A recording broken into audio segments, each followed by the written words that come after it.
After her tears subsided and Naruto had also stopped sniffling from pity, Hana looked at the boy before her with a softer gaze. A decision had formed in her mind. Naruto-kun, Hana began, her voice now sounding lighter, as if a weight had been lifted. Actually, Kyuubi isn't even my real name. Naruto, who was wiping the remaining tears from his cheeks, immediately turned, his eyes wide. Huh, it's not. Then, what's your name, big sis? Hana smiled faintly. That's just a name people gave me because, well, you know, my fox form. My name is Hana. She decided to use her human name. The name, Kurama, felt too masculine. Besides, Naruto doesn't need to know that name. I won't use it anymore. It's too heavy and doesn't suit a beautiful woman like me. Hana thought to herself. Hana, Naruto repeated, looking surprised. Big sis fox. I mean, big sis, you have a human-like name. Who gave it to you? I gave it to myself, Hana replied with a slightly mysterious smile, avoiding a complicated explanation about the Sage of Six Paths or the origin of Kurama's real name. The story of Grandpa Raikudo Sennin was too long and complicated for Naruto's simple mind right now, she thought. Naruto seemed to digest that information for a moment. Then, a sincere, wide smile spread across his face. Hana, Nichan, he said, a little hesitant but full of warmth. Instantly, Hana felt her world stop spinning and fill with blooming cherry blossoms. Hana Nichan, ah, gulp. Her heart pounded, and she quickly wiped the corner of her mouth where drool had almost escaped. Her face felt hot. Oh my god, he called me Nichan. So sweet. My prince is indeed the best. Patience Hana, patience, maintain your image. Don't look like a fangirl who's lost control. Seeing Hana Nichan suddenly fall silent with flushed cheeks, Naruto felt awkward. He scratched his unitchy cheek, his gaze wandering aimlessly, avoiding the gaze of the beautiful woman before him, which now felt a little different. Hana giggled at Naruto's shy behavior. Now, Naruto-kun, that's enough about me for now. It's your turn, she said, her voice back to normal though her heart was still fluttering. Tell your Hana Nichan, what is Uzumaki Naruto's biggest dream? Hearing that, Naruto's previously blushing face immediately lit up with enthusiasm. His eyes sparkled, and he clenched his fist in front of his chest. I'm going to become Hokage, he exclaimed in a loud voice that echoed throughout his subconscious. A Hokage who surpasses all previous Hokages. And I'll make everyone in the village acknowledge my existence, acknowledge that I, Uzumaki Naruto, am here, Datbeo. Hana listened with a patient and warm smile. There wasn't a hint of doubt or mockery in her eyes, only sincerity. When Naruto finished, Hana nodded slowly. I believe in you, Naruto-kun, she said softly but full of conviction. You can definitely do it. Not just become Hokage, but you'll become the greatest Hokage of all time. Naruto was stunned. This was the first time. The first time someone, other than perhaps himself in his daydreams, had said that with such strong conviction. Iruka-sensei believed he could be a good ninja. Grandpa Third Hokage gave him moral support. But Hana Nichan, this woman looked at him as if that future was already certain, as if she had already seen it with her own eyes. That belief felt so real, so strong, that it made Naruto's eyes well up. Hana, Nichan, he whispered, moved. Hana smiled, then extended her hand through the bars. Transparent red chakra flowed from her fingertips, forming a longer arm, and gently stroked the top of Naruto's blonde head. It felt warm and comforting. All right, Naruto-kun, Hana said with a proud tone, retracting her chakra arm. From now on, your beautiful and strong big sis Hana will train you personally. I'll shape you into a quality ninja, worthy of the title Hokage. Naruto's eyes immediately sparkled with enthusiasm. Really, Hana Nichan, you'll train me, Yosh. I'll study hard. I won't let you down, Datbeo. Good. That's the spirit I like. Hana chuckled. But for now, you need to sleep. Training requires energy and process. Besides, you'll be taking the Chunin exams soon, right? Naruto blinked in confusion. Chunin, what's that? Hana-nichan. Is it a new type of ramen with special toppings? Hana gently facepalmed with a sigh. Of course he doesn't know. Good grief, this kid's basic knowledge is really. No, Naruto-kun. Chunin is a ninja rank, one level above Genin, where you are now. The Chunin exams are important for. Patiently, that night within Naruto's subconscious, Hana began to teach him various basic ninja knowledge that Naruto seemed to have missed. About ranks, the importance of strategy, different types of jutsu, and of course, about the Chunin exams. Naruto listened attentively, occasionally asking innocent questions, until finally, exhaustion overcame him and he fell fast asleep in front of the bars. His form slowly faded and disappeared from Hana's subconscious. Hana looked at the spot where Naruto had been sitting with a gentle smile. From now on, I will take care of you and make sure you shine, my prince, she muttered with determination. The next morning, Naruto woke up in his bed with a strange feeling. He stretched, trying to remember. Last night, I met a beautiful, very strong fox woman, and she said her name was Hana-nichan. Ah, it must have just been a beautiful dream, he thought, yawning. Good morning, Naruto-kun. Sleep well. That melodious voice suddenly sounded clearly in his mind. Naruto instantly jumped out of bed. Hana-nichan. He shrieked in surprise, his eyes wide. So last night wasn't a dream. Of course not, kid, Hana replied with an amused tone in his mind. Now, first task for you. Get up quickly, wash your face, and go to the ninja tool shop. Buy some chakra paper. Chakra paper? What's that for? Naruto was still a little dazed, but he quickly hurried to get ready, not wanting to disappoint his new mentor. You'll find out later. Now, don't ask so many questions, just do it. Your time is precious. Although confused, Naruto obeyed. After arriving at the store and buying chakra paper as instructed by Hana, he returned to his messy apartment. Hold the paper between your index and middle fingers, then channel a little of your chakra into it, Hana commanded from within his mind. Naruto did so, and instantly the paper split neatly in two. Wow! The paper tore in two.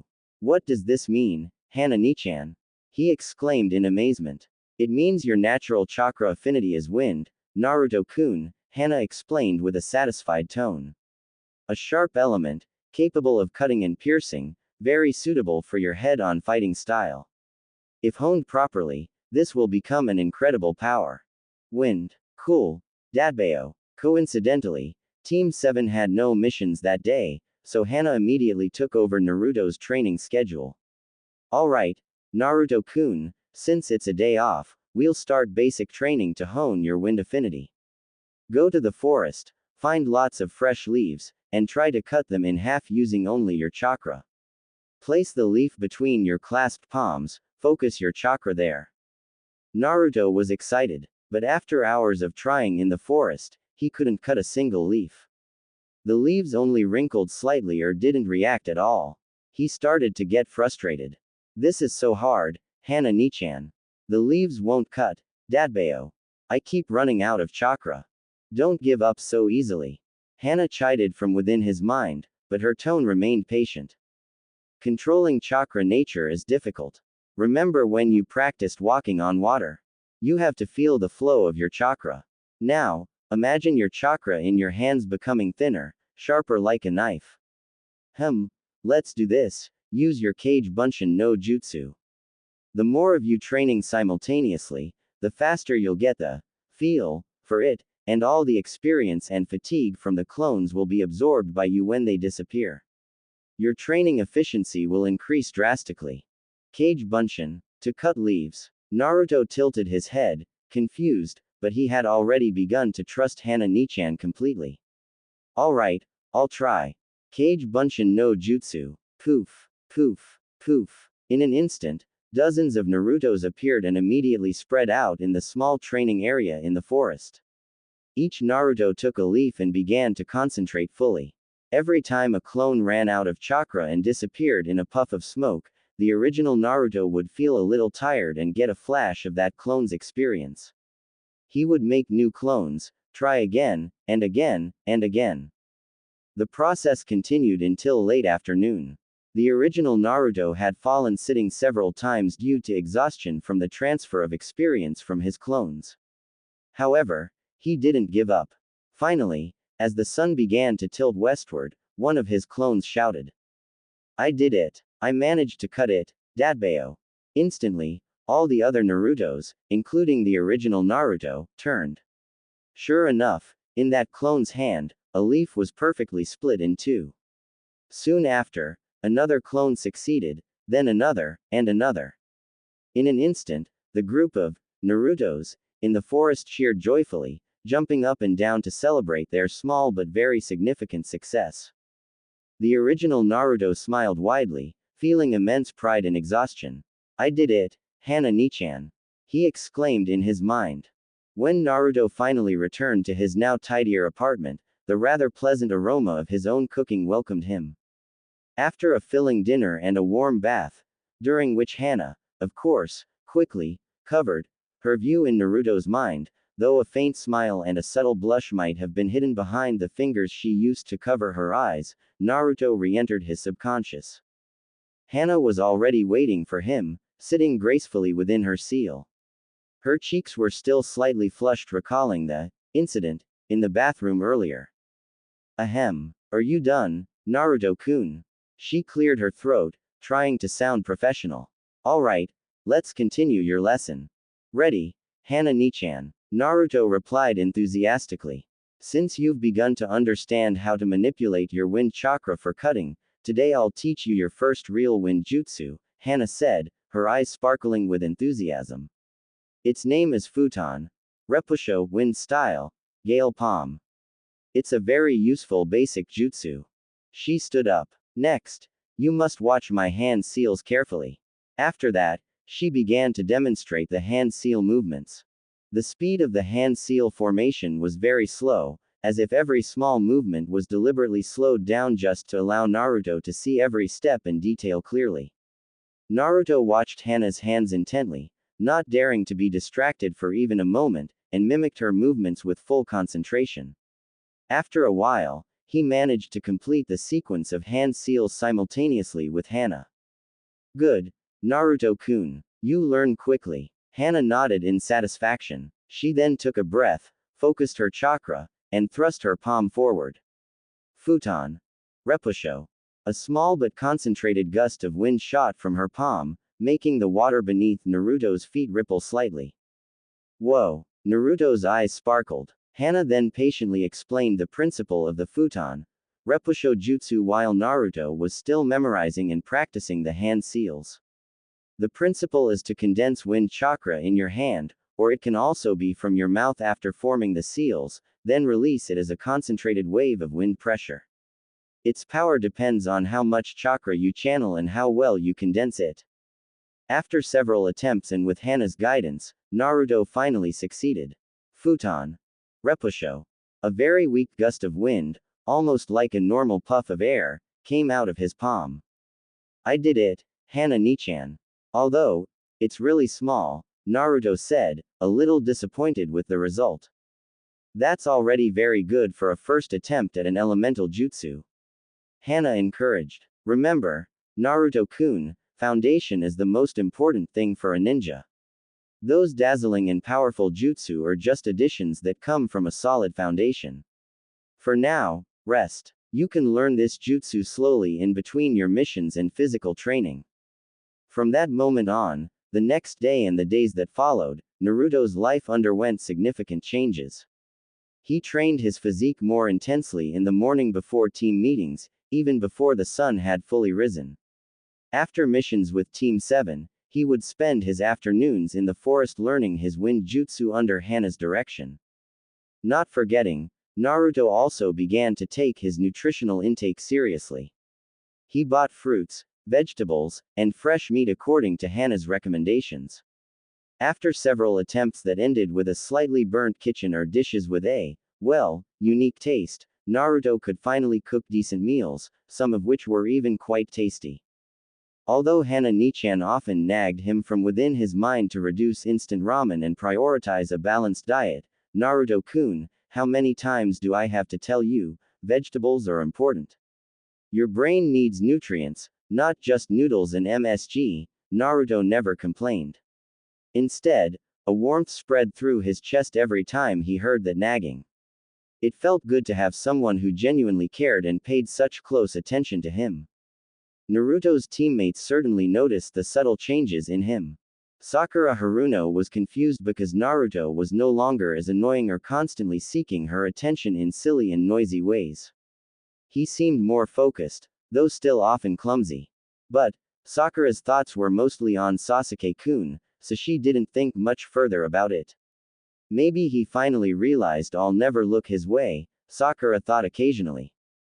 Uchiha Sasuke, on the other hand, noticed Naruto's development more sharply. There was something different about his rival. His stamina seemed to have increased, his movements were a bit more focused, and, most strangely, Naruto no longer ate only ramen.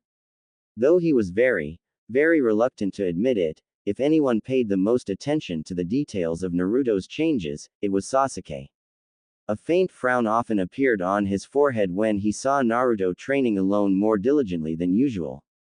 Hitaki Kakashi just thought that Naruto had grown a little more mature since the mission in the Land of Waves. Although still as noisy as usual and often making strange remarks, his annoyance level had somehow decreased a bit. Maybe the near-death experience made him a little wiser, Kakashi thought while reading his favorite book. Finally, after an unknown amount of time had passed with this new routine, one morning they met at the bridge where they usually gathered. They were about to receive a mission as usual from Kakashi when suddenly a ninja hawk flew in the sky and called out. Kakashi looked at the hawk and said, looks like there's a sudden call for the Junin. You three get a sudden day off today. Make good use of it. With that, Kakashi disappeared in a puff of smoke. Seeing that they apparently had a day off, Naruto immediately said, Yosh. In that case, I'm going home, I have training to do. Without waiting for an answer, he immediately turned and left. Sasuke also intended to do the same, wanting to go home and train by himself immediately. Sakura, seeing an opportunity, mustered her courage. Wait, Sasuke-kun. She called. Since it's a day off, how about we go for a little walk? There's a new tea shop I want to try. Sasuke turned, looking at Sakura with a piercingly cold gaze. A walk? He hissed. Sakura, you're too weak. Even worse than that doby now. Don't waste my time with useless things like that. You should use your time to train. After uttering those sharp words, Sasuke simply walked away, leaving a stunned Sakura behind. Naruto, who had walked a few steps ahead, looked back because he felt something was off. He saw Sakura standing alone on the bridge, her head bowed. Sakura-chan. Why are you alone? He walked back towards Sakura. Where's Sasuke? Sakura quickly lifted her face, trying to smile though her eyes were a little teary. Naruto. Sasuke-kun, he had urgent business. Naruto, who hadn't heard Sakura and Sasuke's conversation earlier, just nodded innocently. Oh, I see. He scratched his head. Since it's a day off today, how about we find some good food, Sakura-chan? I know a new dango place that just opened, they say it's really good. He invited, trying to dispel the faint aura of sadness he vaguely sensed from Sakura. Sakura was silent for a moment, perhaps still remembering Sasuke's hurtful words and was about to refuse. But after thinking for a moment, Naruto's sincere attention felt a little comforting. Alright, Naruto. Why not? The two of them then walked side by side along the village road. As he walked, Naruto suddenly sensed a strange presence coming from behind him.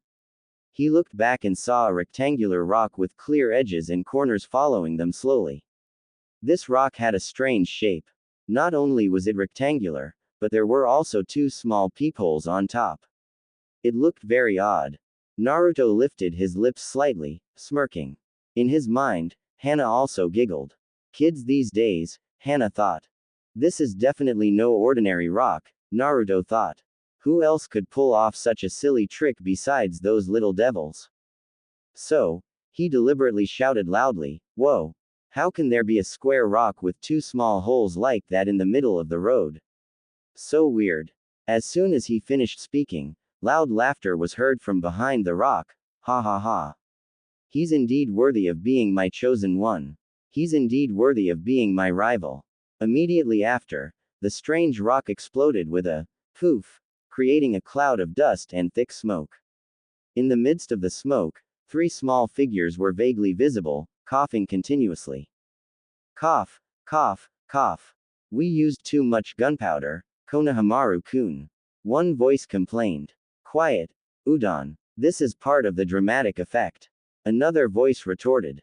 As the smoke gradually cleared, Naruto and Sakura finally saw the scene clearly. It turned out that the people standing there were three little ninja prospects from Konoha village, Moegi, Udon, and Konohamaru Sarutobi. Currently, they were all covered in dust and dirt, but they still held back their coughs, trying to stand tall, and posed in various postures they considered the coolest.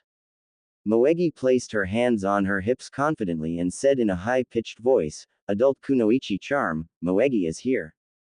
Udon seriously adjusted his slipping glasses and announced loudly, I'm Udon, the best data analyst. Finally, Konohamaru, with his signature blue scarf, lifted his head high and shouted proudly, the strongest genius ninja in the village, future Hokage, Konohamaru. The three of us are collectively known as the Konohamaru Detective Squad. Come on, Aniki, join us on an investigation mission. Seeing their cute and adorable appearance despite the mess, Naruto and Sakura couldn't help but smile at each other, with helpless expressions on their faces. Naruto walked closer, gently touched Konohamaru's head, and said with a smile, You guys, you're always up to something. Aniki, play with us from now on. Konohamaru immediately surrounded Naruto, tugging at the hem of his jacket and acting coaxingly.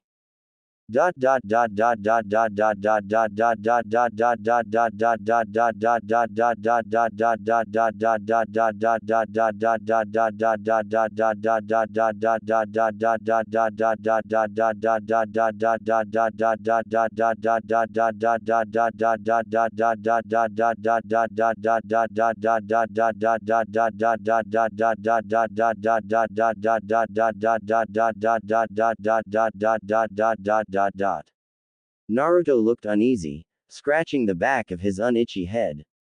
Konohamaru, actually he glanced briefly at Sakura, well, this is a bit troublesome. I have other things to take care of today. Training with Hana Nichan was far more important than playing. Konohamaru immediately pouted, his lips jutting out a few centimeters. But Aniki said you'd play ninja games with us when you have free time.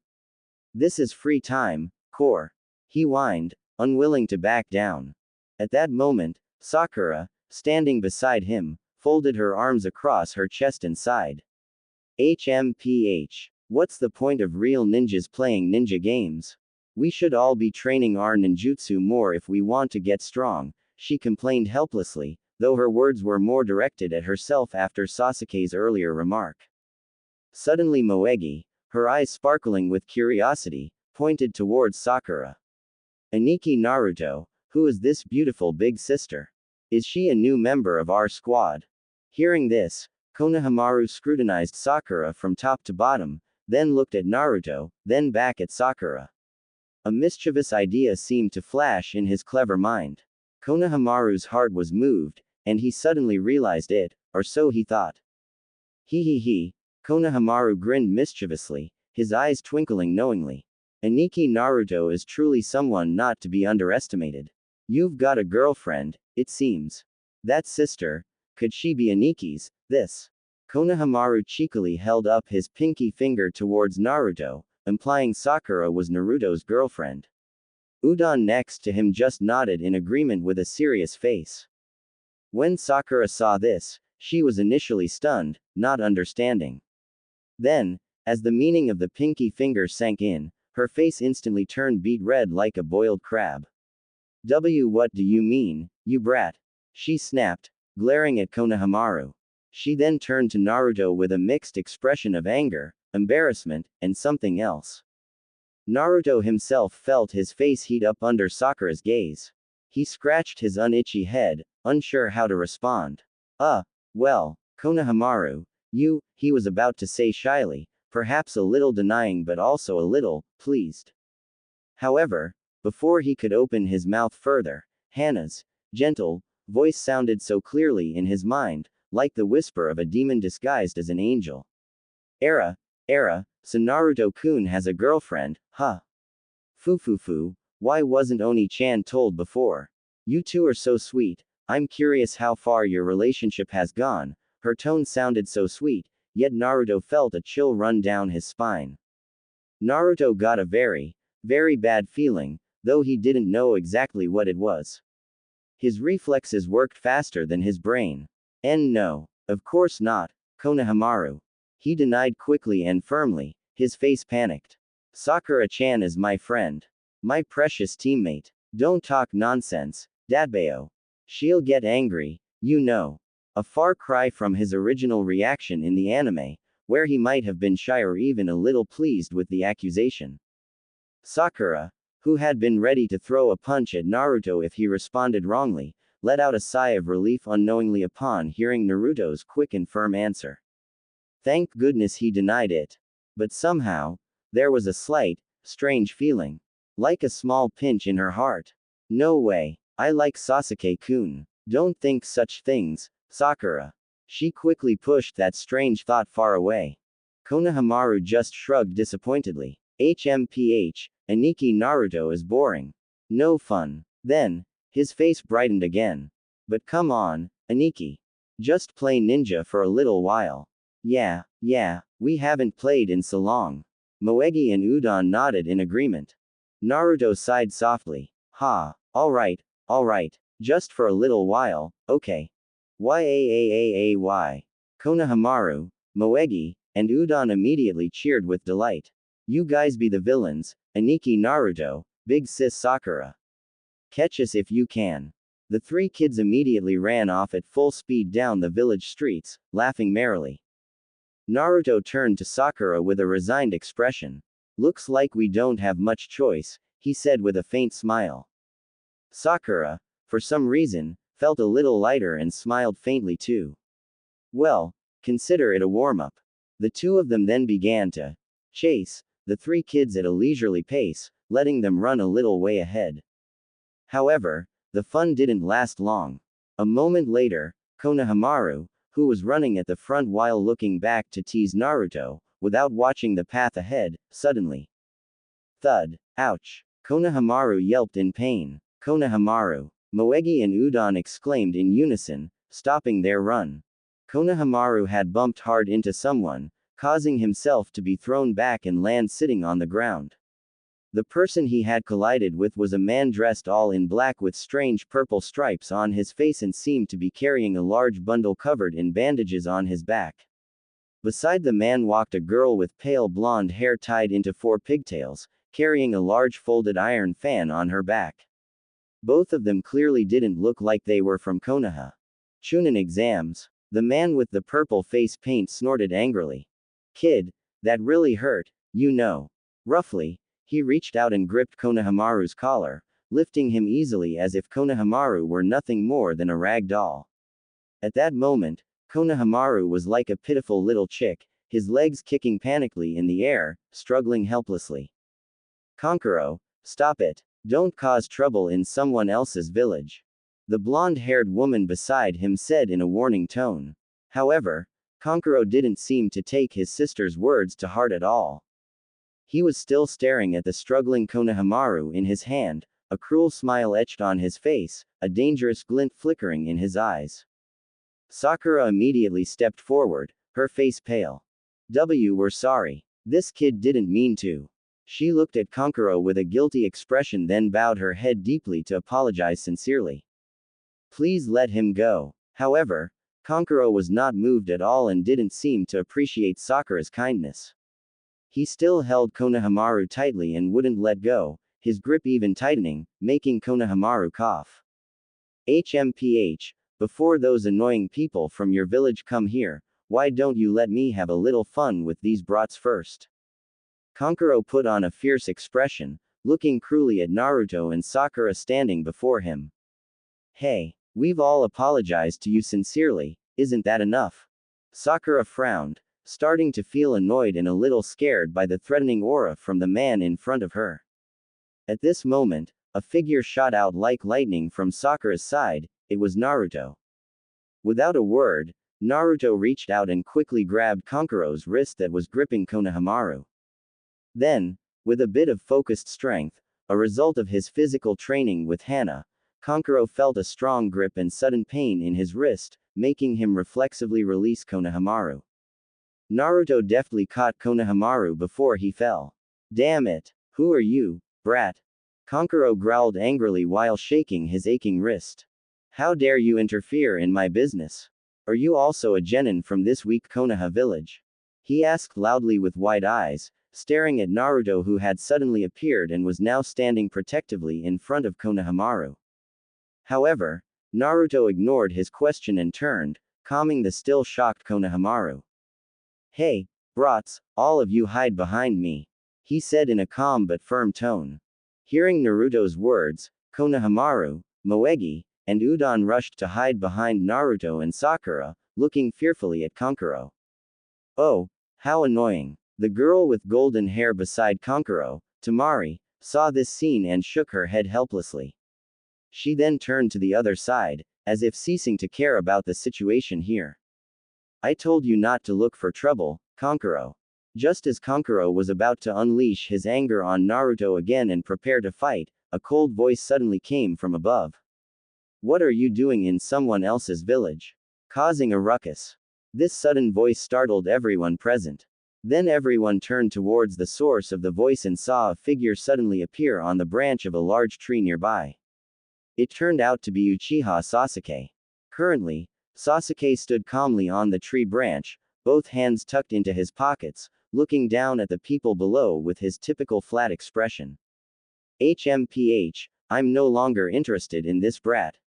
Kankuro snorted, glancing disdainfully at Konohamaru. Instead, a stuck-up brat like you is even more annoying. Get out of my way now, or I'll finish you. Kankuro shouted at Sasuke with wide eyes. At the same time, he began to undo the bandages wrapped around the large bundle on his back and gently placed it on the ground near his feet. The bundle was now revealed to be a wooden puppet with a frightening appearance. Seeing this, the blonde girl beside him, Tamari, couldn't help but try to persuade him again with a worried tone. Hey, Kankuro, you're not going to use Karasu here, are you? Don't be impulsive. We could get into big trouble. However, her persuasion seemed to have no effect whatsoever on Kankuro, who was already fired up. At this moment, another voice, extremely cold, colder than Sasuke's, suddenly sounded from an unexpected direction. Kankuro, stop. Hearing that voice, Kankuro, who was initially aggressive and ready to attack, suddenly froze as if struck by a spell. He froze in place. The angry expression on his face was instantly replaced by panic, and a tangible fear appeared in his eyes. Cold sweat began to bead on his temples. Sasuke's heart tightened. That voice, the aura it emitted sent a chill down his spine.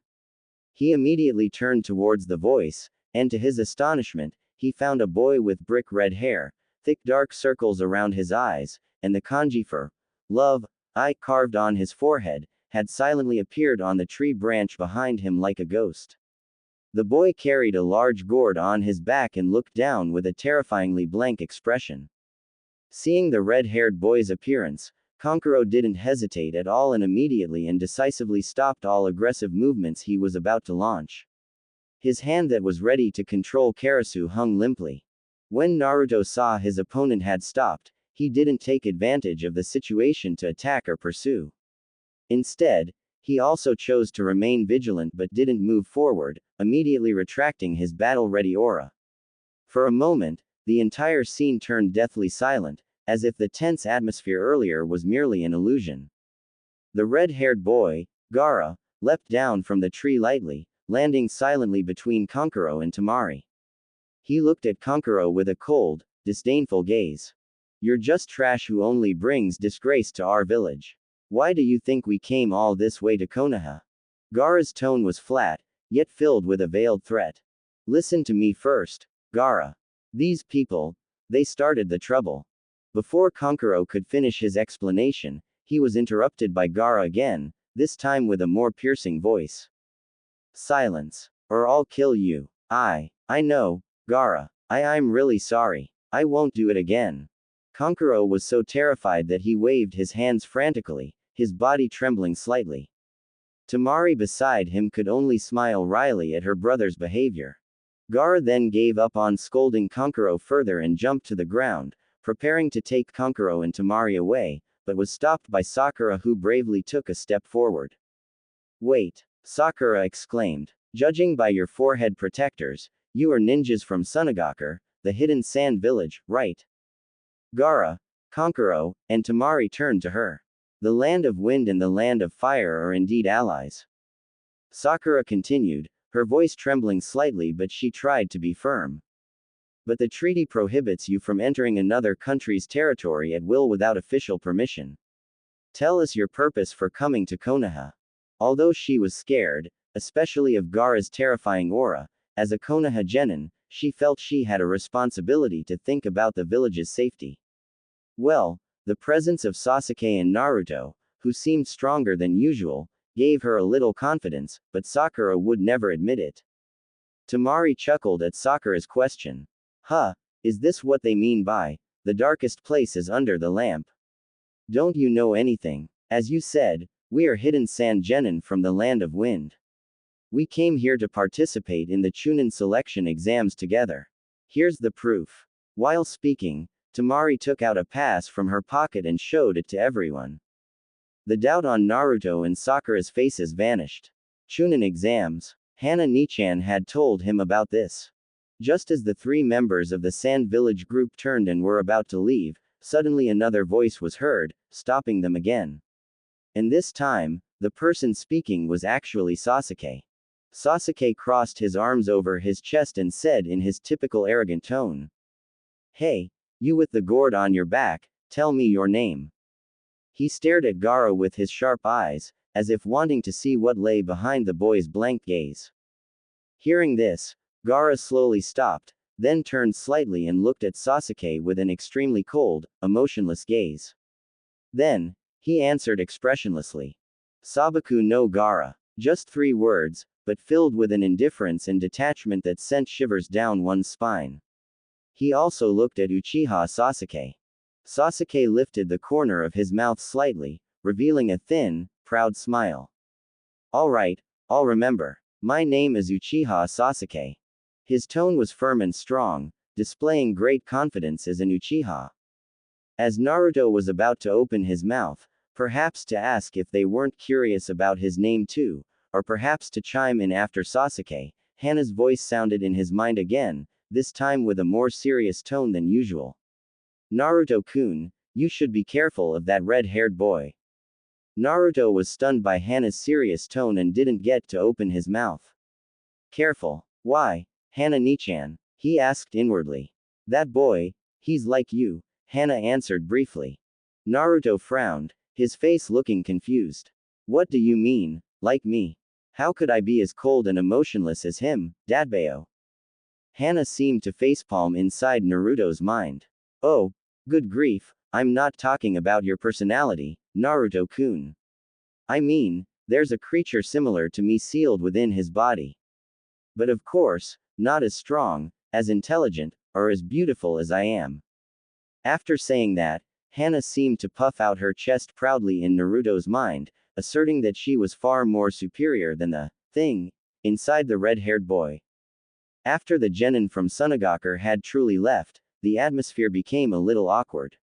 Sakura was about to try inviting Sasuke again, perhaps to discuss what had just happened, but Sasuke only said, troublesome, then leapt away, leaving them just like that. Naruto sighed at Sasuke's behavior.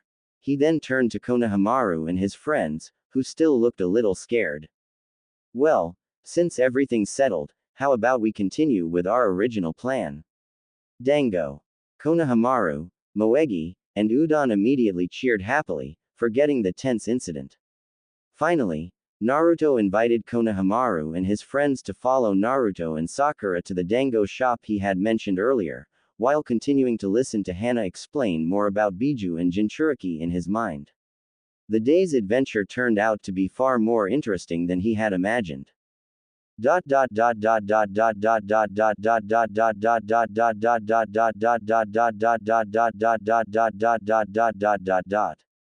next day, as usual, Team 7 awaited Kakashi-sensei's arrival. The morning sun was already quite high, yet their teacher's figure was still nowhere to be seen. Sakura let out a long sigh and complained in an annoyed tone, "Why is Kakashi-sensei always late? Does he have a hobby of collecting all kinds of lateness in the world?" Naruto only occasionally responded to Sakura's complaints with a mumble, but his mind was currently wandering far away. He was focused on listening to Hana's lengthy explanation about the Chunin exams. Although Naruto was a bit confused about how Hana could know so many details about the Chunin exam process, which he himself had only just heard about, he still listened attentively. Could it be Biju also take the Chunin exams? Naruto immediately shook his head, banishing the absurd thought that had suddenly popped into his mind. Meanwhile, Sasuke, as usual, simply remained silent in typical Uchiha fashion. He leaned against a nearby tree, his eyes closed but seemingly alert. Finally, after a rather long wait, Kakashi's figure appeared among the trees. He approached casually and said in a familiar, innocent tone, sorry, I got lost on the path of life." Sakura and Naruto stared at Kakashi with disbelieving looks. "The same excuse again," Sakura exclaimed in frustration. Kakashi just smiled faintly behind his mask. He walked slowly towards his students and said with a sudden serious tone, all right, stop complaining. Although this decision came rather suddenly, it's precisely because of my strong recommendation that you will participate in the Chunin exams." As he said this, he took out several pieces of paper from under his Jonin vest and handed them to everyone. Hearing the words, Chunin exams, Sakura's eyes widened and she asked in confusion, "Chunin exams? What's that?" Kakashi nodded and explained, "Well, simply put, the Chunin exams are an important test to a ninja's strength and abilities. By passing this exam, a great genin can be promoted to Chunin. However, I must state beforehand that my recommendation is not mandatory. It's up to you to decide whether to participate or not. If anyone wants to challenge themselves and take this exam, please sign this form. Remember, gather in classroom 301 of the academy at 3 p.m. 5 days from now." When Naruto heard this, he immediately jumped for joy and shouted, "Wow, Chunin exams. How could I miss such an exciting event? I have to participate. I'll prove to everyone that I can be a great ninja." After that, with burning enthusiasm, he snatched the application form from Kakashi's hand and signed his name in a few hurried strokes. Seeing Naruto make a firm decision, Sasuke, who was standing beside him, slightly lifted the corner of his mouth, revealing a thin, confident smile. Then, with an elegant and unhesitating movement, he immediately took a pen and neatly wrote his name on the application form. Seeing Naruto and Sasuke make firm decisions, Sakura couldn't help but feel a little worried. She mumbled to herself, "The Chunin exams sound difficult. Can I do it? What if I fail and just embarrass Team 7? However, when she saw the determined look in Naruto's and Sasuke's eyes, an unyielding spirit suddenly welled up in her heart. So, although there were still some worries in her heart, Sakura finally gritted her teeth, strengthening her resolve to take the exam, and earnestly signed her name on the registration form. I will also take this exam," she said, her voice slightly trembling but full of determination. After they dispersed, Naruto was about to return to his quiet home and wanted to listen to further instructions from Hana about the Chunin exams. However, before he could take a step away, Hana suddenly asked for something strange. "Naruto-kun, could you stop by a smoking supplies shop for a moment? I want you to buy me a smoking pipe and tobacco," Hana requested in a slightly sheepish tone. Naruto frowned. "A smoking pipe and tobacco? What for, Hana-nichan?" he asked, confused. To give a gift to the third Hokage, Hana replied with a reason that sounded fabricated. Naruto was even more confused. Why did he have to give such a strange gift to Grandpa Hokage? But he already trusted what Hana said without further questioning. Before giving it to the Sandaime, Hana asked Naruto to enter his subconscious for a moment. Naruto complied without asking. He entered his subconscious and did as Hana asked. Hana just needed Naruto to bring the items into his subconscious, and the items would follow Naruto. After that, whatever happened to the real items in the outside world was up to them. Naruto himself didn't understand how the process worked, but he trusted Hana. Naruto finally realized that Hana Nichan's goal wasn't really to give a gift to the Sandaime. She just wanted to use that excuse to get a pipe and tobacco. But Naruto didn't consider it a problem. As long as Hana Nichan was happy, he would do anything. As an office worker in her previous life, Hana often smoked to relieve her stress. And she had greatly missed that calming sensation of nicotine. Hana apologized flirtatiously to Naruto in his mind. "I'm sorry, Naruto-kun. I know I'm troubling you," Hana said in a regretful yet slightly teasing tone. Naruto just replied casually, "It's okay, Hana Nichan. I'll do anything as long as Hana Nichan is happy, Datbayo." Naruto's innocent answer made Hana blush shyly in his subconscious, but she quickly composed herself and smiled happily. Finally, she could feel nicotine again. First day of Chunin exams. That evening, after finishing additional physical training and eating a dinner menu approved by Hana, Naruto could finally lie down on his bed and immediately focus on entering his subconscious. He couldn't wait to continue his lesson about the Chunin exams. The scene within the seal was still the same, a spacious room with damp walls and giant bars in the center. However, the figure of Hana Nichan sitting cross-legged behind those bars felt somehow different tonight. She still wore an elegant light blue kimono, which was slightly open at the shoulders, revealing her collarbones and the upper part of her smooth, flawless white chest. Thin smoke curled from a long smoking pipe tucked between her slender fingers, adding an impression of maturity and. Naruto swallowed hard. His face suddenly felt hot. He immediately shook his head vigorously, trying to banish the impolite thoughts that had suddenly crossed his mind. What am I thinking? Focus, Naruto, focus. Hana, who could of course sense the turmoil in the mind of the boy who was entering puberty, just chuckled softly. Smoke from her lips formed small circles before disappearing. Era, Naruto-kun. Why is your face so red like that? Is there something wrong with my appearance tonight? She teased, her eyes narrowing with a knowing smile. She deliberately leaned her shoulder forward slightly, causing the kimono to slip a bit more, revealing more of her white skin. No, nothing's wrong, Hana Nichan. Not at all. Naruto stammered, his gaze immediately darting to the pool of water beneath his feet. Damn, why was he acting so awkwardly?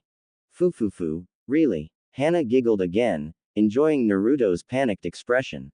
You know, Naruto-kun, looking at a beautiful woman isn't a sin. Especially if that woman is as beautiful as I am. Naruto felt his face grow even hotter. He could feel Hana's amused gaze piercing him. Ha Hana Nichan, can we just start the lesson? He asked in a low voice, hoping the topic of conversation would change immediately. Seeing Naruto looking like he couldn't take it anymore and was about to explode, Hana finally stopped her teasing. She sighed softly, smoke curling out again. All right, my poor prince. She adjusted her sitting position, her kimono slightly more closed, though her captivating aura didn't diminish. Let's continue our discussion about the Chunin exams. Naruto sighed in relief. So, that first exam, the written one, its purpose is to gather information, right? Not just answering questions. Naruto asked, trying to recall what Hana had briefly mentioned before. Hana nodded, taking another puff from her pipe. Exactly, Naruto-kun. Many are fooled into thinking it's just an ordinary written test. In reality, its main purpose is to test your abilities as genin in secretly gathering information, under pressure, and without getting caught. The ability to cheat, or more precisely, information infiltration and extraction, that's what's being assessed. Cheating. Naruto blinked. So, we're allowed to cheat. Not allowed, but expected, Hana corrected. Of course, if you're caught by the proctors in a foolish way, you'll be immediately disqualified. Be smart. Use all your abilities, whether it's jutsu, cleverness, or covert teamwork. Hana continued, and there's one more important thing. There will be a 10th question, a trap question at the end of the exam. Many think this first exam is only graded based on the answer to that last question, whether you choose to answer or not. But actually, Hana leaned forward slightly, as if sharing a great secret. The examiners have been noting all your behavior, Eugenin, from the moment you first entered the room until the exam is over. How you behave, how you handle pressure, how you try to get answers, all of that is part of the evaluation. Naruto listened intently, occasionally nodding in understanding. His eyes tried hard to stay on Hana's face or look elsewhere, trying to avoid the temptation to glance at the slightly open part of Hana's kimono that showed off her smooth white skin. It was so hard to concentrate. Then, after the first exam, what's next, Hana-nichan? Naruto asked, trying to divert his own attention. The second exam is usually a survival test and team battle. You'll be released in a dangerous area, like the Forest of Death. Hana explained, her expression now more serious. Each team will be given one scroll, either a heaven scroll or an earth scroll. Your task is to obtain the other matching scroll from another team, meaning, you have to fight, and then bring both scrolls to the central tower within the specified time limit. Fight other teams to snatch scrolls. Naruto's eyes sparkled. Now this sounded exciting. Correct. This is where your combat skills, team strategy, survival abilities, and decision-making are truly tested. The forest is full of dangers, not just from other genin teams, but also from wild beasts or even natural traps, Hana added. That night, Naruto truly felt like he was getting an intensive lecture. Hana patiently explained all the details about the Chunin exams she knew from her memories of her previous life, not just the exam process from the first stage to the final individual battles, but also various possible strategies, how to plan as a team, how to deal with unexpected situations or accidents during the exam, how to read a map effectively in the Forest of Death, and even tips and tricks for conserving energy and supplies. Remember, Naruto-kun, Hana emphasized, the Chunin exams aren't just about strength. Intelligence, composure, adaptability, and teamwork are just as important, if not more so. You have great potential, but never underestimate your opponent or the situation you're in. Naruto absorbed all that information like a sponge, his brain working hard to remember every detail. His confidence grew, not just because he knew what he would face, but because Hana-nichan believed in and supported him so much. Although occasionally his mind was still distracted by Hana's charm as she sat smoking so elegantly and alluringly.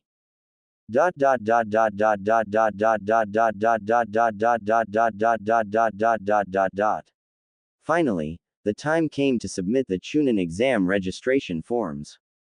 Naruto was already excited, while Sakura looked a little anxious, and Sasuke, as usual, was calm yet full of anticipation. The three of them walked towards the Ninja Academy, where registration would take place. In the academy corridor, the atmosphere was already bustling. Many genin from various villages, as well as from Konoha itself, had gathered. Suddenly, a commotion was heard from one of the rooms. Naruto, with his ever-curious instincts, immediately headed towards the source of the sound. Hey, what's going on here, Dadbeo? Naruto exclaimed, seeing a boy in a tight green jumpsuit and thick eyebrows, Rock Lee, who had just been knocked down by two older ninjas guarding a door labeled 301. A girl in Chinese-style clothing, Tenten, was trying to help the thick brows. Still want to take the Chunin exams with just that much skill? Just go home, kid, sneered one of the door guards. Snot-nosed brats who still reek of milk. Thank us for being so kind. Please, let us pass, Tenten said, trying to get past them. However, the two guards threw another punch, sending Tenten sprawling as well. This is too much. Sakura stepped forward, looking annoyed.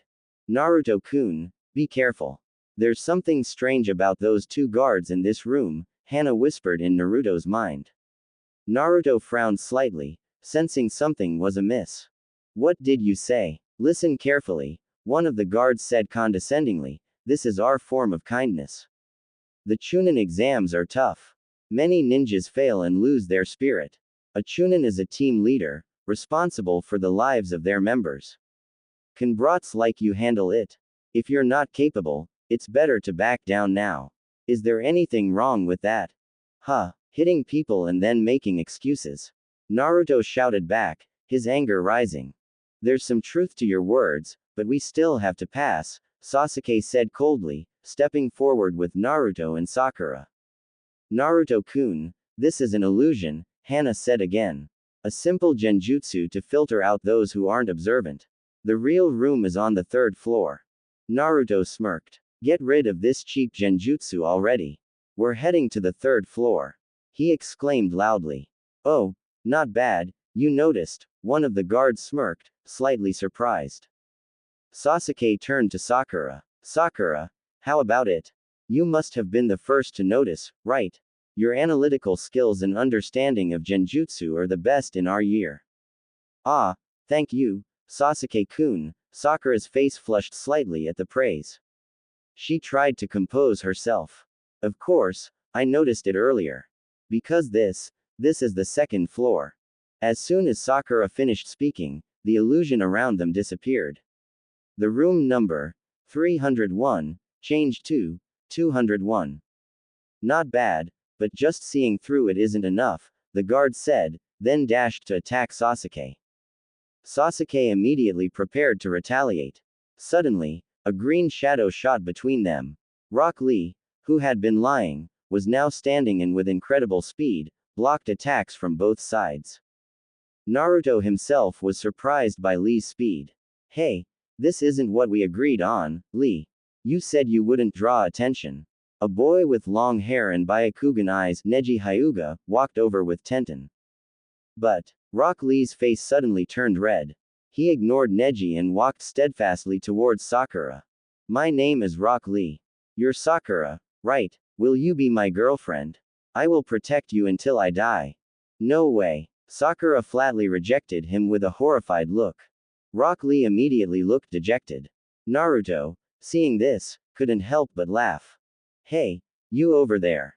State your name, Neji asked Sasuke in a superior tone. Naruto immediately got annoyed. Why was everyone always interested in Sasuke? Before asking someone's name, shouldn't you state yours first? Sasuke retorted coldly. You're a rookie, right? How old are you? Neji continued, ignoring Sasuke's remark. I'm under no obligation to answer, Sasuke snapped. Neji then shifted his gaze. Hearing the name Uchiha mentioned, Neji and Rock Lee looked at Sasuke more intensely. Sasuke, feeling it was pointless to engage further, turned and walked away. Sakura immediately followed him. Naruto felt a little neglected. Nothing special. Not noticed, he muttered, his back feeling lonely. Patience, Naruto-kun. Your time to shine will come, Hana comforted. Team 7 then walked towards the actual registration room. The two guards from earlier, after all the genin had left, reverted to their original forms, Azumo and Katetsu, two Chunin on duty. So, those are the brats Kakashi and Guy recommended, huh? Said Azumo.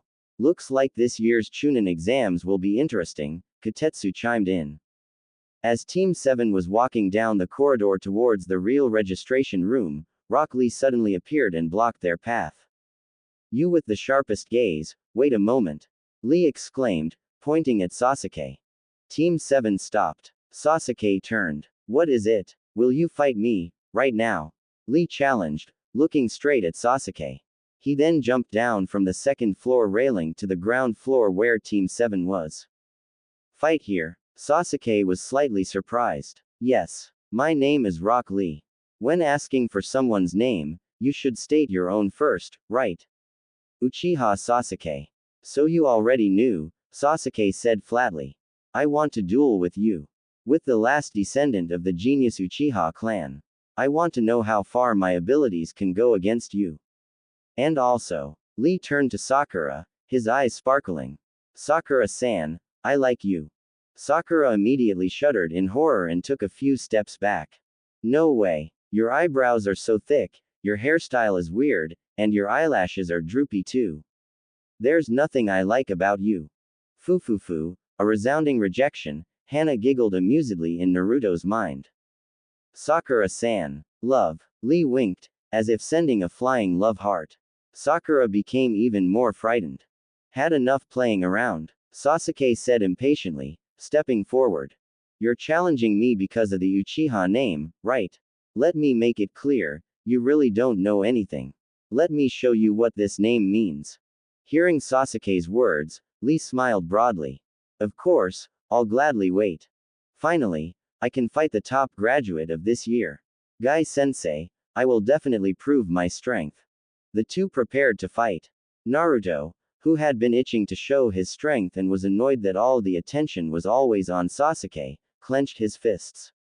Wait a minute, he exclaimed, preparing to jump between Sasuke and Lee. Why does Sasuke get to go first? I want to test this thick brows, strength too. Let me at H. Naruto-kun, stop. Hana's voice sounded firm and sharp in his mind, instantly stopping Naruto's half-completed movement. Naruto was surprised. Huh, why? Hana-nichan, I can beat him, Dadbao. He protested inwardly, slightly annoyed that his momentum was cut short. Don't be rash. Hana's tone was serious. Observe your opponent first. That kid is no ordinary genin. His movements are very fast and focused on taijutsu. You saw how he blocked the attacks of those two guards earlier, right? His stance, the concentration of chakra in his feet and hands, he's very well trained. If you attack recklessly with your current fighting style, you'll just waste energy and possibly get hurt.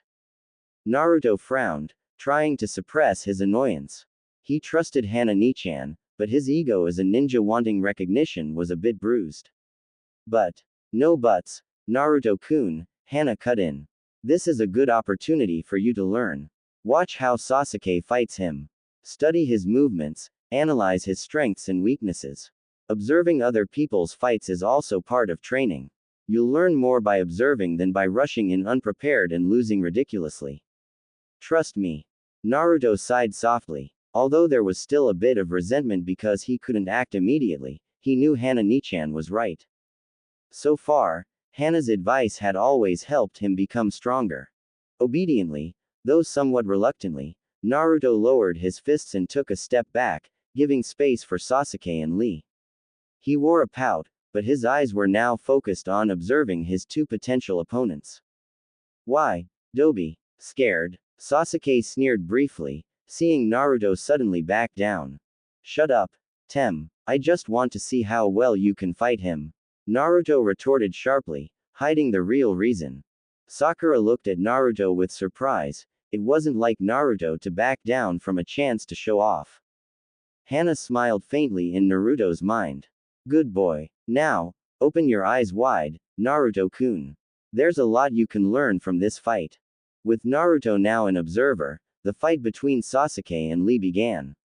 Sasuke immediately dashed to attack. My opponent is an Uchiha, Lee said flatly, ready to meet Sasuke's attack. Why is it always Sasuke, Sasuke, Sasuke? So annoying. Naruto shouted from the sidelines, venting his pent-up frustration by becoming a noisy, impromptu commentator. The fight between Sasuke and Lee was fierce.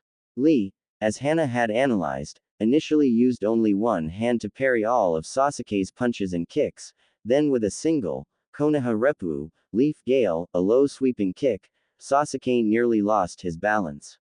Naruto, who had been shouting, was now silent, observing more seriously.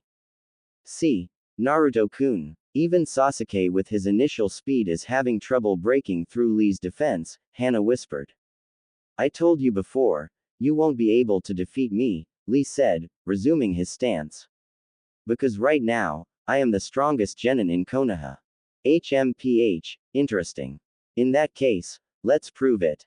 Sasuke, feeling underestimated, now attacked more seriously. The exam will now officially begin. Sasuke relied on his speed and basic techniques, but Lee was able to match and even dominate with his pure taijutsu. Sasuke. Sakura cried out anxiously when she saw Sasuke starting to be pushed back. Sasuke was shocked. He's only using taijutsu. How can he be this fast? He was forced to activate his Sharingan. With the Sharingan, he could read Lee's movements, but his body still struggled to keep up with Lee's incredible speed. Sasuke was thrown back again. As Lee prepared to launch a finishing blow by unwrapping the bandages on his hands, I will prove with this move that hard work can surpass talent. Suddenly, a pinwheel-shaped shuriken flew out and pinned Lee's bandages to the wall. That's far enough, Lee. A giant ninja turtle suddenly appeared between them. Lee immediately stopped his attack, leapt back, and landed beside the turtle. Sasuke also fell sitting, gasping for breath. He was utterly defeated. Ma master, you saw everything. Lee's voice sounded fearful. A talking turtle, and thick brows calls it master. Naruto muttered in disbelief in his mind. The ninja world is indeed full of surprises, Naruto-kun, Hana replied, also slightly amused. The turtle began to scold Lee. Suddenly, a puff of smoke appeared on top of the turtle's shell. Yosh, you truly don't understand the spirit of youth. A ninja with an appearance very similar to Lee, even thicker eyebrows, the same tight green jumpsuit, and sparkling teeth, appeared in a strange pose. His eyebrows are even thicker. Sakura commented in horror. A truly unique master and disciple pair, Hana thought. Guy-sensei, Lee exclaimed respectfully. Lee, you're such an idiot. Might Guy threw a punch at Lee's face, sending him flying. That move is forbidden, Lee. You. Guy looked very sad.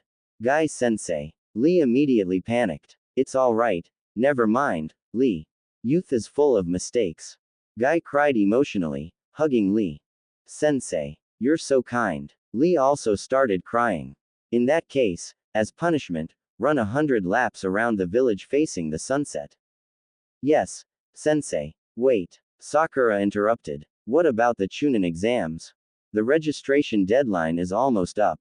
Oh, right. Guy realized. In that case, the punishment is postponed until after the Chunin exams. Yes, Guy-sensei. Lee. This is the spirit of youth. Yes, Guy-sensei. The two hugged again while crying. Sakura couldn't take it anymore. I'm going to submit my form now. She immediately ran off. Me too. Naruto followed. Sasuke, after staring at the two green figures with a strange look, also walked away. Uchiha Sasuke. Lee called out, stopping Sasuke's steps. I was lying earlier. The strongest in my year might be on my own team. I came to defeat him. And you are one of my targets too. Be prepared. Lee then leapt away. Sasuke clenched his fists tightly. The Uchiha clan isn't that great after all, huh? A complete defeat, Naruto taunted Sasuke. Shut up, Dobi. Next time, I'll definitely beat him. Sasuke retorted fiercely. You saw his hands earlier, right? Naruto said more seriously, remembering Lee's hands covered in training scars. He trains very hard, Naruto-kun. Every day, relentlessly. Harder than you can imagine, Hana added. After a moment of silence, Sasuke smirked faintly. Interesting. These Chunin exams are getting more and more interesting. He then looked at Naruto. You too, don't you dare lose. Of course not. The three of them finally arrived in front of the real room 301. There, Kakashi-sensei was already waiting. Yo, Kakashi greeted. You finally made it. Kakashi-sensei. Why are you here? Naruto asked. Just a little worried about you guys, Kakashi replied with his signature smile. We're fine. We're great ninjas. Maybe only Sasuke needs worrying about, Kakashi-sensei. Naruto provoked Sasuke again, who just snorted indifferently. Ah, Sakura's here too, I see. With this, you can officially register for the Chunin exams, Kakashi said. Huh, what do you mean? Sakura was confused. Actually, this exam must be taken as a team of 3, Kakashi explained. But Kakashi-sensei, You said it was our choice whether to participate or not. So that was a lie? Sakura asked, looking at Kakashi suspiciously. Well, you could say that. If I told you the truth, Sasuke and Naruto would definitely force you to join, right? Kakashi said. But now, the three of you have come here of your own free will. Sakura, Sasuke, Naruto, welcome to the Chunin exams. Kakashi spread his arms. The three looked at each other, then a new determination burned in their eyes. Naruto-kun, this is just the beginning. Show them your true strength, Hana whispered enthusiastically. Yosh, Chunin exams, here I come, Dadbao. Naruto exclaimed. With firm steps, Team 7 opened the door to room 301, ready to face their first challenge.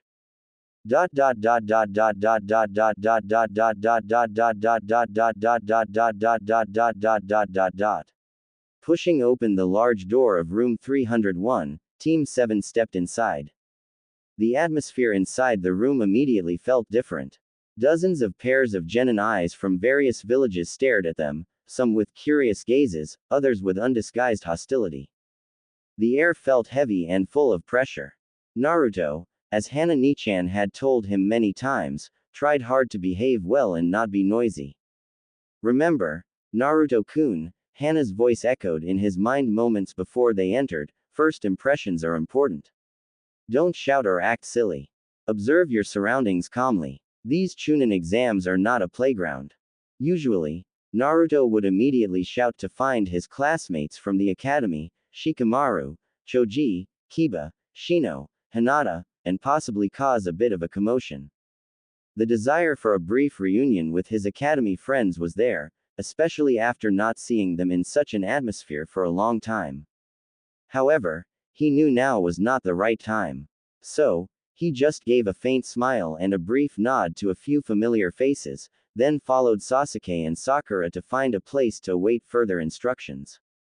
Sasuke, as usual, wore a flat, cold expression, observing his surroundings with a sharp gaze. Sakura looked a little tense but tried to appear confident. However, it seemed that even without Naruto, who was usually the center of commotion, a young man with glasses, silver hair, and a Konoha forehead protector still approached the crowd of rookies. He was Kabuto Yakushi. He greeted Sasuke amicably, who was currently being pestered by Ino trying to get his attention, while Sakura glared back annoyed, and also interacted with Shikamaru's group, Kiba, and the others. Yo, you're the new batch, right? Kabuto greeted with a friendly smile. These Chunin exams are tough, you know. This is already my 7th time taking them. He then pulled out a stack of ninja info cards. If you need information about other participants, I have the data here. Naruto observed Kabuto from a distance. He said this is his 7th exam. Naruto thought. Hana Nichan said, people who retake exams too many times might be genuinely incapable, or have other motives.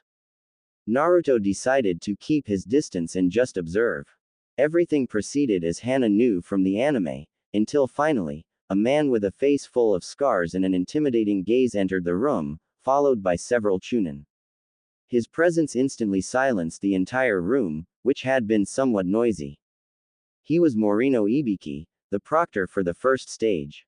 After a brief, suffocating pause, Morino Ibiki continued in his deep voice. Alright, the exam will now officially begin. Candidates, please submit your registration forms and find your seats according to the number I give you, then sit down. As he spoke, he gestured to his assistant beside him to start distributing number plates and collecting the forms. One by one, the genin came forward, submitted their forms, and received their seat numbers. Naruto got his number and looked for his seat. Coincidentally, he got a seat right next to Hinata Hyuga, who immediately blushed shyly and looked down when Naruto sat beside her. Yo, Hinata. Naruto greeted briefly with a small smile, trying to stay calm as Hana had advised. Hinata could only mumble a greeting in reply with a soft voice. After all the candidates were seated neatly, Morino Ibiki spoke again, his voice echoing in the silent room. Next, I will distribute the exam papers for this written test. He waved his hand, and a thick stack of exam papers began to be distributed by the proctors, falling onto each candidate's desk like snowflakes carrying fate. Sakura glanced worriedly at Naruto. Usually, written exams were Naruto's biggest weakness. She was worried Naruto would get a 0 and hinder their team's chances of passing.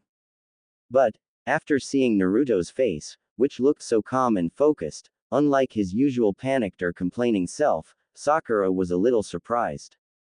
Could it be Naruto had studied, or at least, knew what he had to do?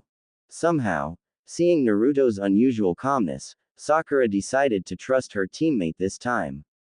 Alright, I'll focus on myself. Naruto must have his own way, Sakura thought, trying to strengthen her resolve.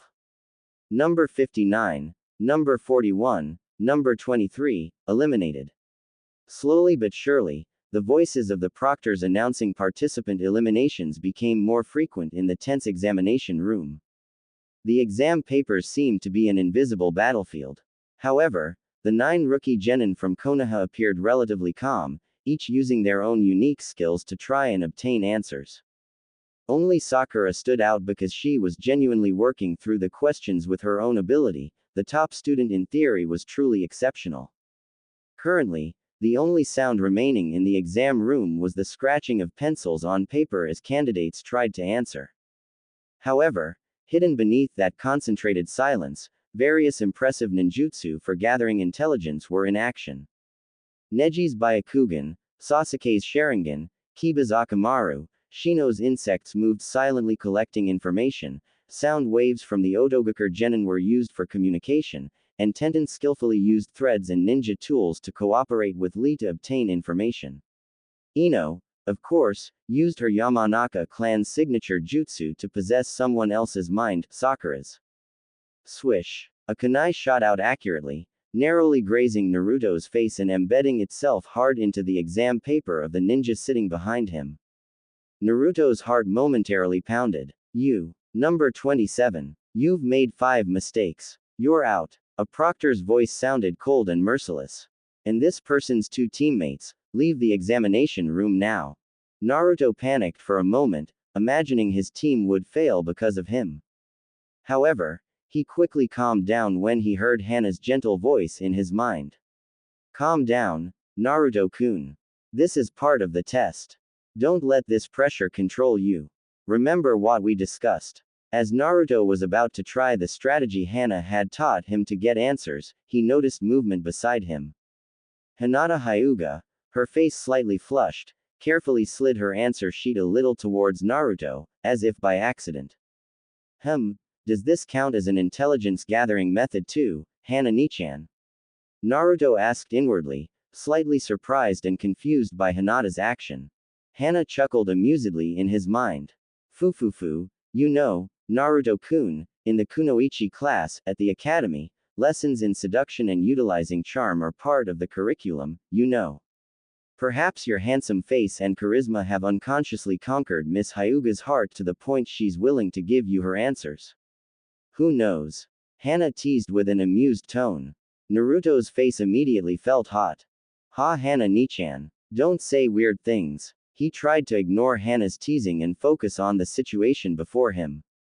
Although embarrassed, he also felt a little happy. Naruto quickly wrote, "Thanks, Hinata," on the corner of his desk, where only Hinata could see it from the side. Then he added, "Just leave your paper unobstructed. No need to show it too much so the proctors don't notice." He didn't want Hinata to get into trouble because of him. After making sure Hinata read it and nodded faintly, Naruto quickly erased the writing on the desk. Carefully and without being too conspicuous, he began to copy answers from Hinata's paper. His heart was still pounding, not just from fear of getting caught, but also because of Hinata's kindness. 45 minutes later, time passed minute by minute, dragging the tension throughout the examination room to its peak. Finally, Morino Ibiki's heavy voice broke the suffocating silence. Okay, the trash has almost been cleared out. Now, let's announce the 10th question. Ibiki's words were like thunderclaps exploding over the examination room, startling all the genin. First, I will explain it in detail, Ibiki continued without expression, his sharp eyes observing each candidate, as if piercing their souls. This 10th question has some special rules that will make you despair. Everyone's heart stirred, and they pricked up their ears, afraid of missing even a single detail of the proctor's explanation. First rule, Ibiki said, you must choose whether to answer this 10th question or not. Candidates who choose not to answer will immediately be deemed unqualified and receive 0 points. Of course, your 2 teammates will also be eliminated along with you. In that case, the question must be multiple choice. It's too chaotic if there's an elimination rule like that. Whispers and discussions immediately filled the examination room. Quiet, Ibiki barked. There's another, more important rule. If you choose to answer the 10th question, but your answer is wrong, then the person who answered the question will be disqualified from taking the Chunin exams, forever. The room instantly erupted. How can there be such a ridiculous rule? Kiba shouted, not accepting it. Besides, there are some candidates here who have taken this exam many times. That's not fair. Kiba's observation skills were indeed still very sharp. Haha, your luck is truly rotten. This year, I am the proctor, and I make the rules.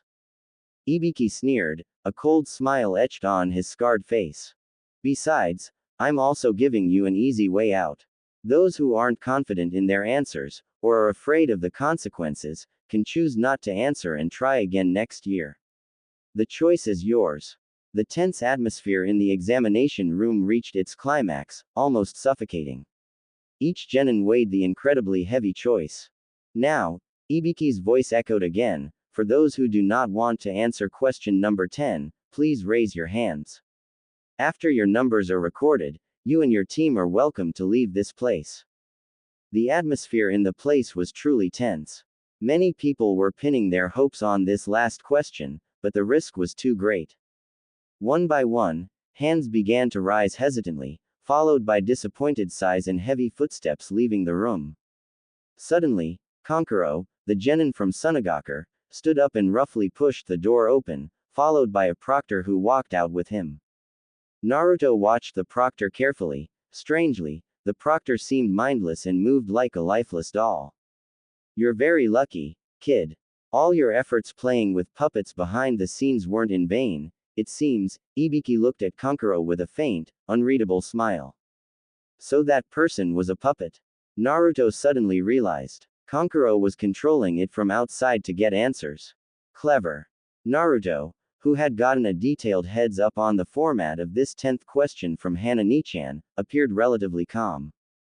He observed his surroundings, seeing the tense and doubtful faces of the other genin. He then looked at Ibiki without a trace of fear. More and more participants raised their hands, choosing to give up rather than risk being disqualified forever. The room began to feel a bit emptier. Seeing the doubt on his friends' faces and those of other participants, Naruto suddenly stood up and slammed his hand hard on the table. Don't underestimate me. I won't run. I will answer the question. I will participate fully in this exam, and I will become Hokage someday. I'm not scared at all, Dadbeo. He shouted loudly, his voice breaking the tension. Because of Hana's repeated warnings not to say forbidden words like, even if I can only be a genin for the rest of my life, Naruto consciously didn't say that part. He remembered Hana once said, words have power, Naruto-kun. Never limit yourself with negative statements, even if it's to show courage. In Naruto's subconscious, Hana smiled proudly.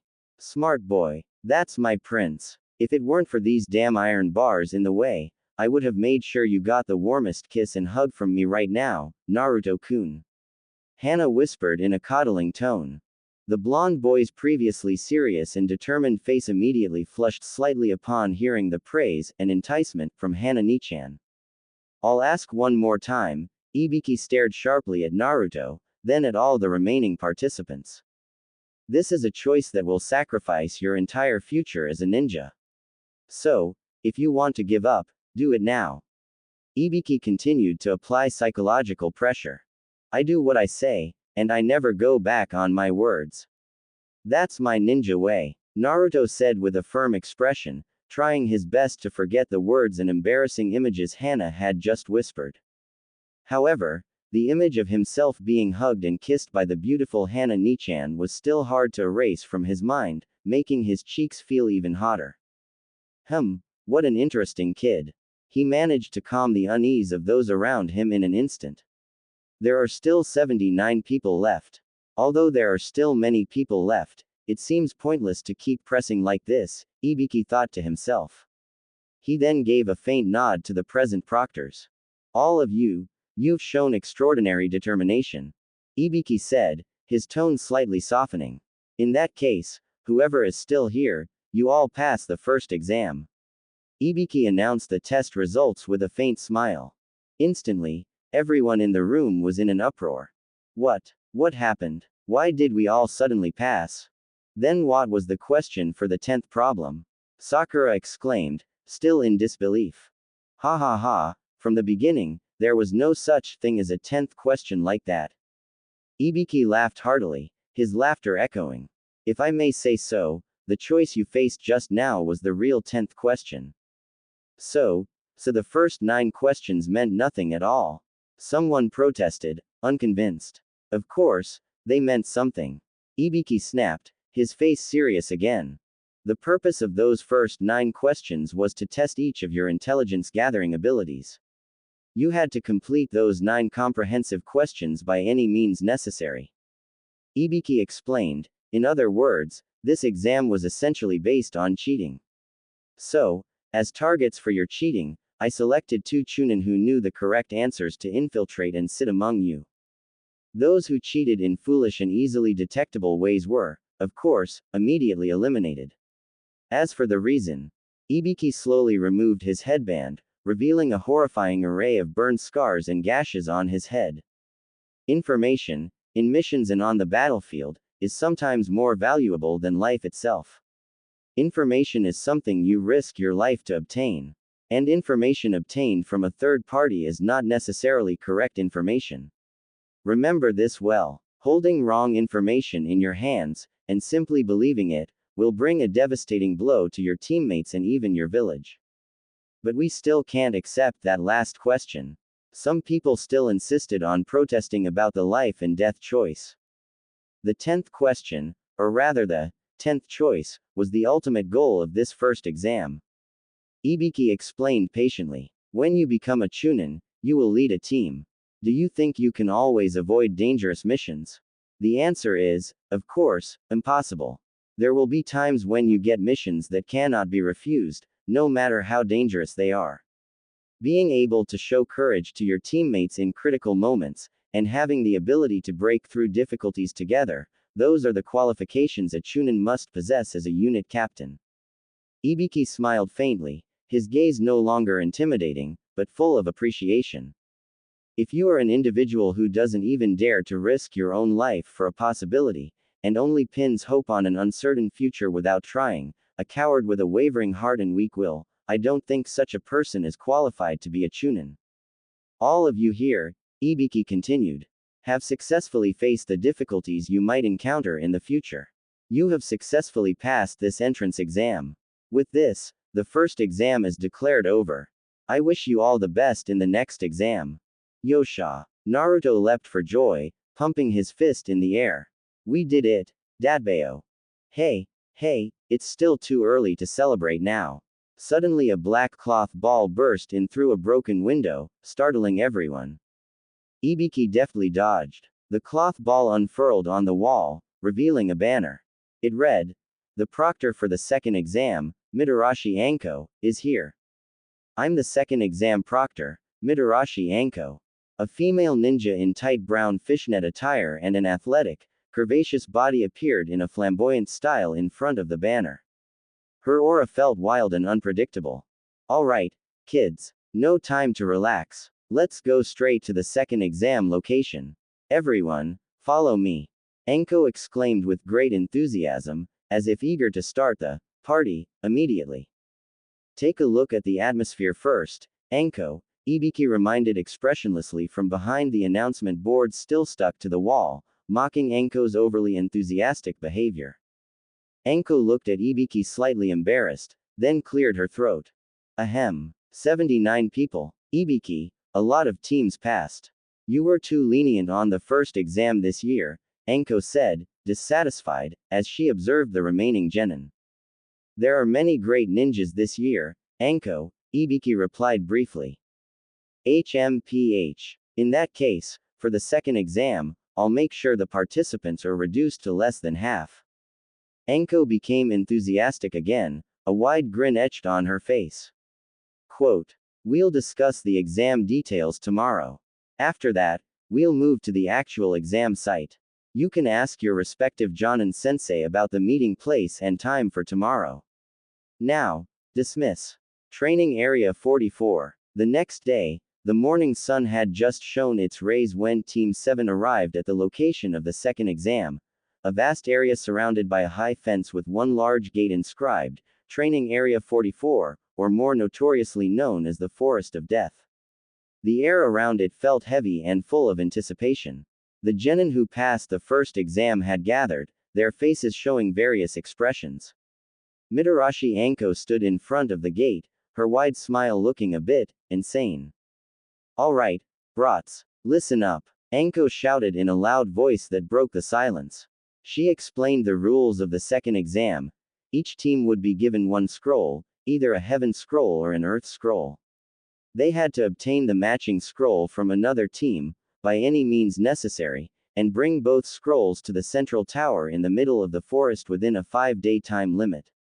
Fighting was allowed, and the risks, well, this was the Forest of Death. Remember, Enko continued after explaining various gruesome details about the forest, in there, you are prey and predator. Survival is key. Don't anyone die foolishly before reaching the tower.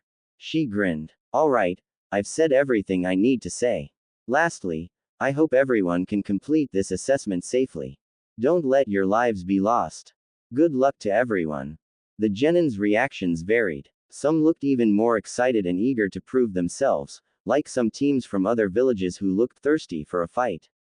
Others had pale faces, imagining the horrors awaiting them in the forest. However, having reached this point, after passing the pressure-filled first exam, not a single ninja chose to give up just like that.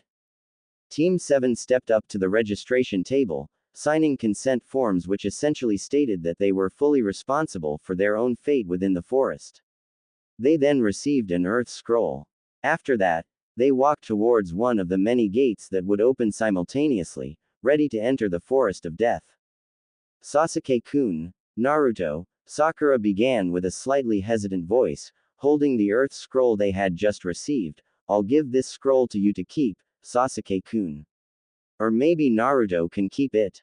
After all, she felt her strength was the weakest among the three, and carrying such an important scroll would be too great a burden. Naruto turned, smiling reassuringly. Sakura-chan, you're wrong if you think that. That's right, Naruto-kun. Explain it to her, Hana whispered supportively from within his mind. Sasuke is already well known, especially with his Uchiha name. He'll definitely be targeted by many people wanting to test their skills or just make a name for themselves, Naruto continued, repeating the analysis he had once discussed with Hana. Conversely, a girl like you might be more easily overlooked by opponents initially. They'll underestimate you, and that could be our advantage. Naruto patted his chest confidently. And don't be afraid, Sakura-chan. I'll protect you. I won't let anyone touch you, Dadbao. Naruto's right, Sasuke said curtly, and this time, for the first time in a long while, he fully agreed with Naruto's opinion without any sarcasm.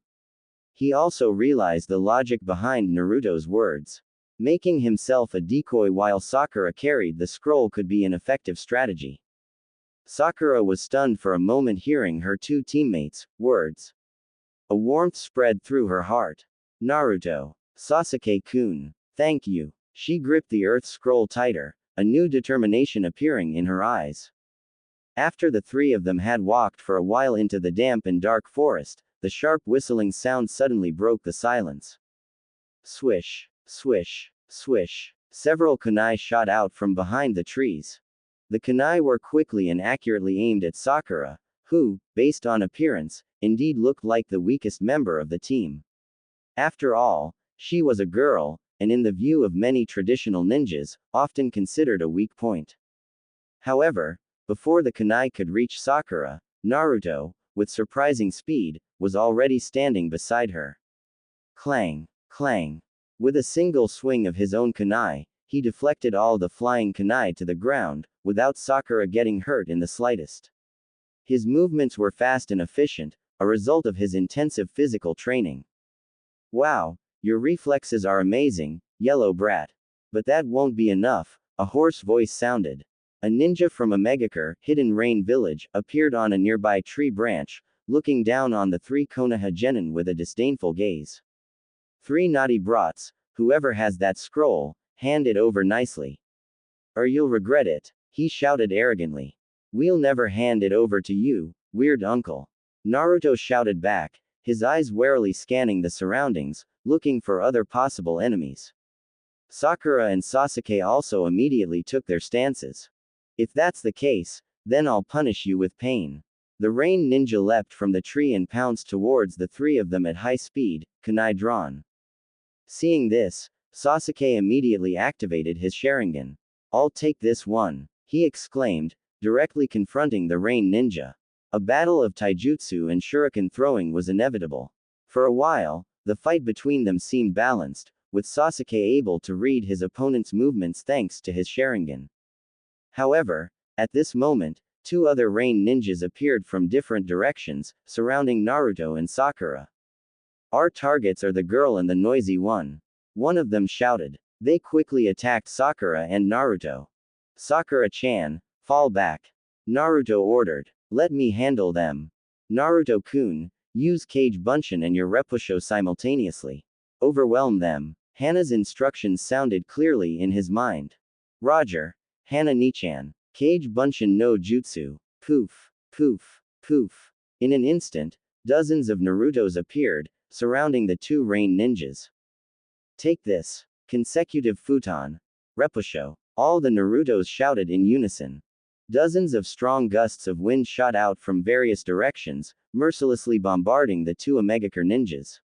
Although it was only AC rank wind jutsu, when used by dozens of Narutos simultaneously with good synchronization, its power became extraordinary. Dust flew, small trees around them toppled, and the ground trembled. When the smoke and dust began to clear, the two Omegakure ninjas were seen lying helplessly, covered in wounds and bruises, with some bones possibly broken. They hadn't expected the blonde brat who looked the weakest to unleash such a powerful attack. Seeing the destruction before him and the two enemies who could no longer move, the original Naruto scratched his unitchy head.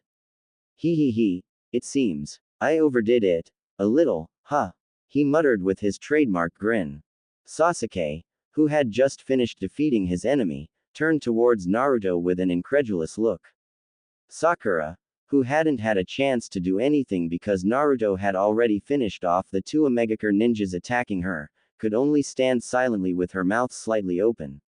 No one knew what they were thinking as they witnessed Naruto's sudden demonstration of power. Next, after seeing that the Omegakure ninjas had the same scroll as them, Naruto, Sasuke, and Sakura continued to move forward through the forest of death, now much more careful and wary in case they encountered stronger enemies. At the same time, at a guard post outside Konoha village, Enko and the other three proctors stared at three corpses lying gruesomely on the ground. Their faces were tense. Judging from the items they carried and their identification documents, they are Kusagakure ninjas who officially registered for the Chunin exams, an examiner beside Enko explained, his tone serious. Enko herself stared at the three corpses with a deep frown. Faceless, as if melted by something corrosive. Their entire facial surfaces are flat and horrifying. There's no doubt that this jutsu, this is Orochimaru's signature. Enko thought, a bad premonition creeping over her. But why would that person come to this exam? What is his objective? Enko thought quickly, then turned to the three examiners beside her. She said to them with an urgent tone, something very dangerous has happened. The faces of these three Kusagakure genin were stolen, and it's highly likely the culprit has infiltrated the Chunin exams disguised as them.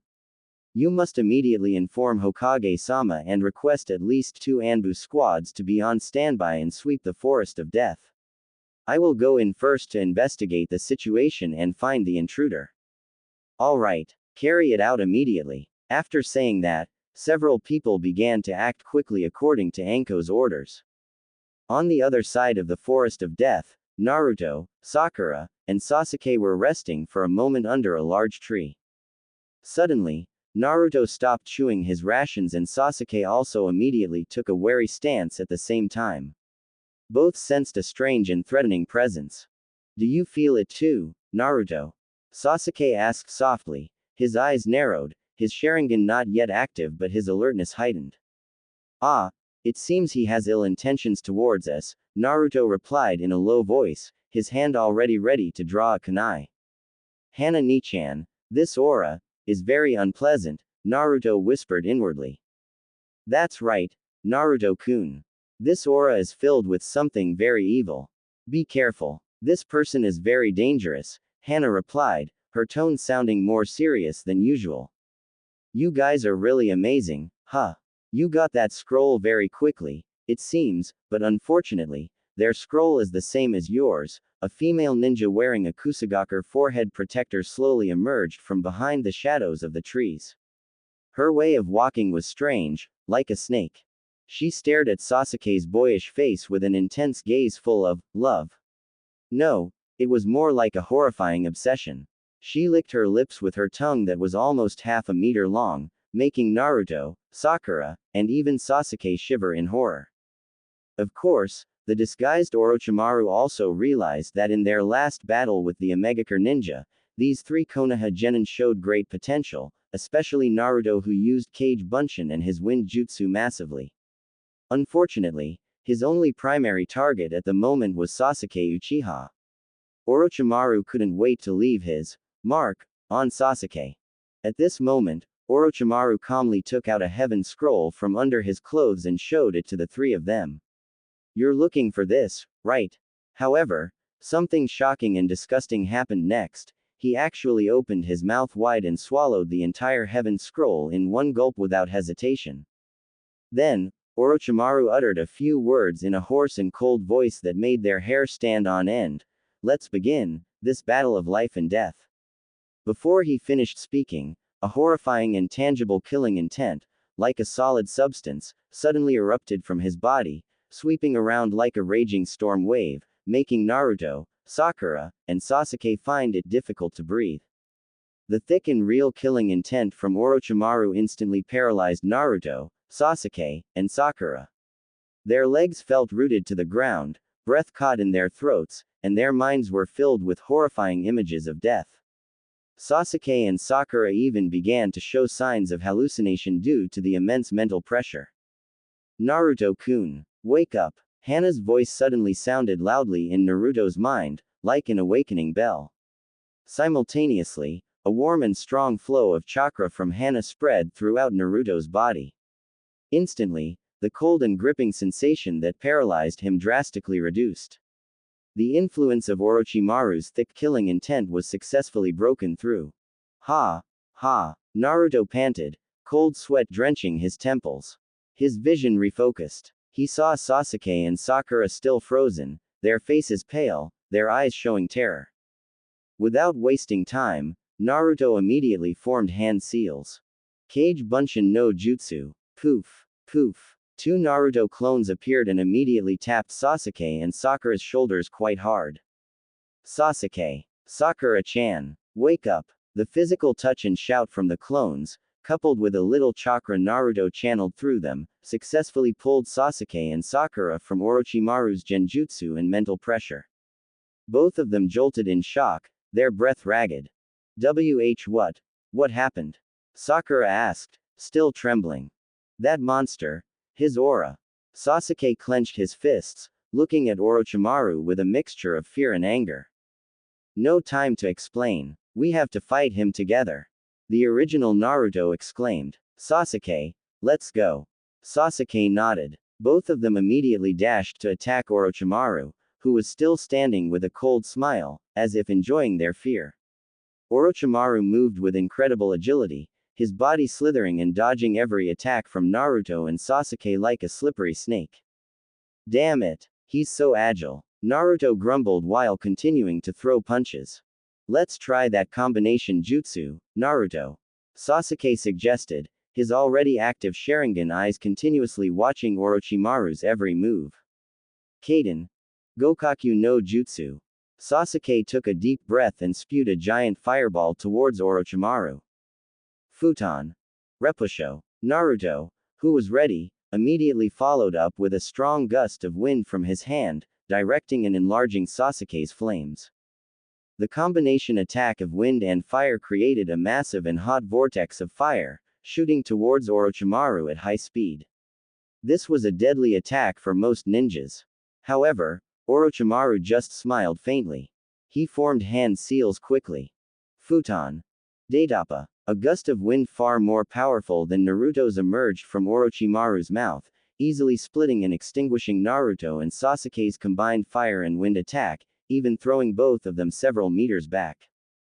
Damn, so strong, Sasuke hissed, trying to get up.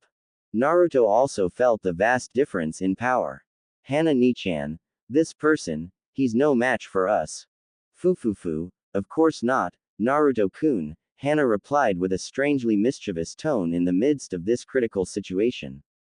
He's one of the legendary 3 Sannin, Orochimaru. You genin are clearly no match for him.